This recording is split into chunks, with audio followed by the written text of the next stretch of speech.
If you want to use AI to understand a research article within your browser now, instead of having to copy and paste it and put it into something like TLDR or ChatGPT or anything like that, SciSpace has now come out with their Chrome extension, and you can go to typeset.io to get access to it. So if you click on their Chrome extension, I will have a link in the description below.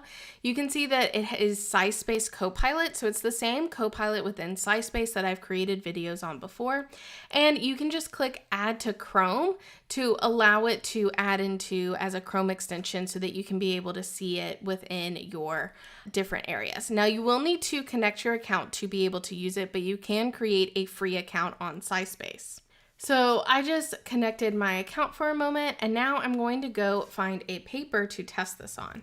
So I'm going to go to Scholar, and I'm just going to search my name to find my own paper so that I know kind of what I'm talking about within the paper. If you're not sure which articles you should be using this on, make sure you grab my 30-day research jumpstart guide that will be in the description below. And I'm going to try a new one, so I'm going to do this paper that I did on the analysis of estradiol glucuronide isomers. I'm going to open up the PDF. And then what's going to happen is right in your top right-hand corner, you're going to see the little Copilot icon.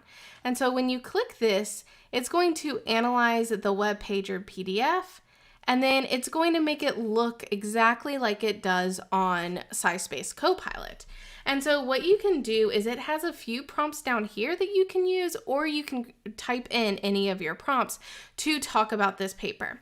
And so I can kind of say, explain the abstract of this paper within 2 lines. You can see here it says this paper describes a method to distinguish and quantify 2 different isomers of estradiol glucuronides using TWIMs coupled to mass spectrometry in positive ion and tandem mass spectrometry in negative ion mode. The method provides a rapid and sensitive approach for isomer discrimination, which is accurate. That is what we are doing. And it was able to separate out what we were doing in positive mode versus what we were doing in negative mode as well, which is pretty cool.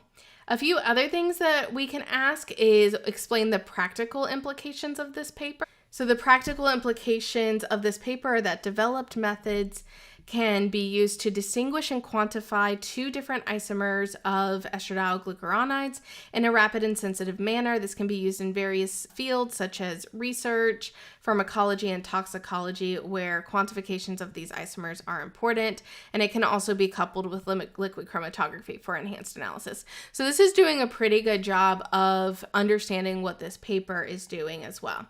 Some of the things that didn't quite work as well before was looking at different methods. So I'm interested to see the methods used in this paper, what it pulls up with. So here it says that it used TWIMs and MS in positive mode and tandem MS in negative mode. The sodiated dimer adduct was used for adequate separation of the isomers in single component and 2 component mixtures, and CID, so it actually was able to pull out the type of tandem mass spec we were using, was used to characterize the different energetic requirements for loss of the glucuronic acid. This is actually pretty good, which enabled the relative quantitation of each isomer. And that's exactly what we were doing. So if I show you here, this is the IMS separation up here. And then you can see down here, we can actually look at the relative area of these 2 peaks and determine which isomer it was based off the relative abundance of those 2 peaks. And we were able to even show a calibration curve looking at the relative abundance of those peaks versus the total peak area.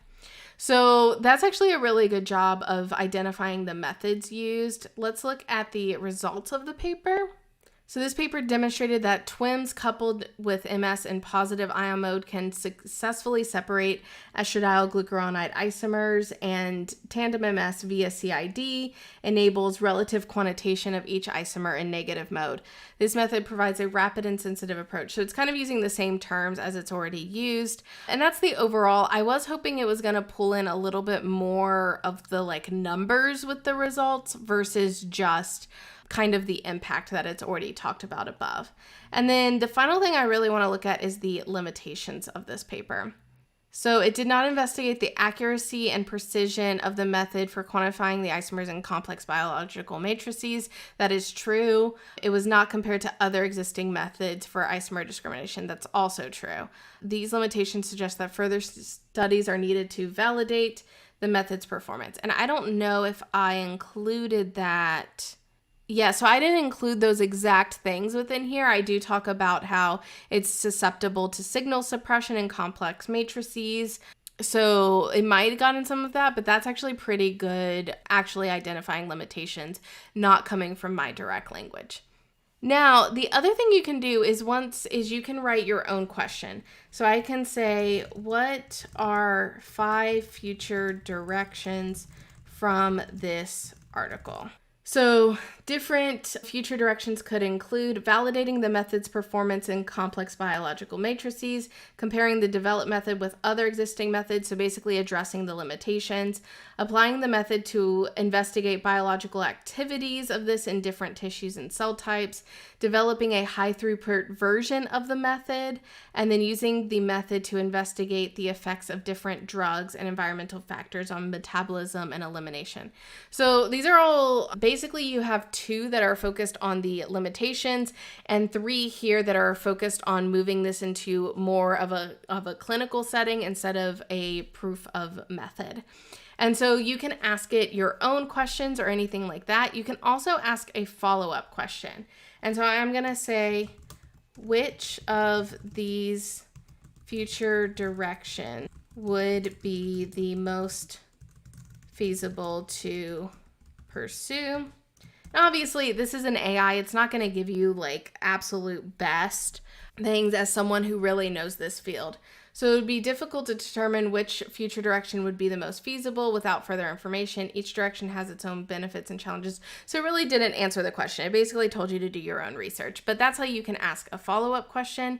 You can also copy any of these. So just by clicking this button here, you can copy it. And I'm just going to show you in my tab, you can see that it's copied in here. So if you were trying to put this into your Zotero notes or something like that, you could easily just copy it and then save it like that. The other thing you can do is add it to your SciSpace collection. So if I log into SciSpace here and I come to my library, you can see I have collections here.